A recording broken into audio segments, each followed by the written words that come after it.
ఈ రోజు అయితే వాక్ చేయించుకోవడానికి వచ్చాను. వాక్ అంటే ఏంటో అనేది మీకు క్లియర్ గా నేను తర్వాత ఎక్స్ప్లెయిన్ చేస్తా. ఎవ్రీ ఇయర్ వాక్ అనేది రెన్యువల్ చేయించుకోవాలి. చేయించుకోకపోతే ఎప్పుడైనా రోడ్డు మీద వెళ్తున్నప్పుడు మీ దరిద్రం వెంటాడి అన్ఎక్స్పెక్టెడ్ గా పోలీసు వాడు నేను పట్టుకుంటే ఫైన్ ఖచ్చితంగా గట్టిగానే వేస్తాడు. खत्म। Bye bye, tata, good bye, गया। సో అది ఏ కంటే ఉండాలంటే ఖచ్చితంగా వాఫ్ అనేది మాత్రం చేయించుకోవాలి. ఆ వాఫ్ ఎలా చేస్తారో ఏంటి ఆ డీటెయిల్ గా కూడా మీకు చూపిస్తాను. వెహికల్ కండిషన్ ఎలా ఉంది ఏంటి అనేది చెక్ చేస్తున్నారు.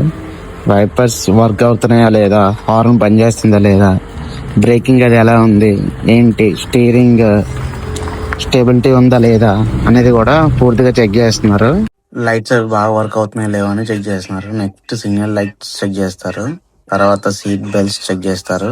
తర్వాత బూట్ స్పీడ్స్ కూడా చెక్ చేస్తారు. ఇప్పుడు చూసినవన్నీ కూడా నోట్ చేసుకుంటారు. నోట్ చేసుకున్న తర్వాత మొత్తం వెహికల్ అంతా మళ్ళీ చెక్ చేస్తారు. టైర్స్ చెక్ చేస్తారు.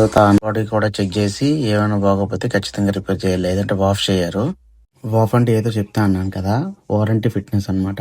నాదైతే జనవరి 2026 కి ఫినిష్ అయిపోతుంది.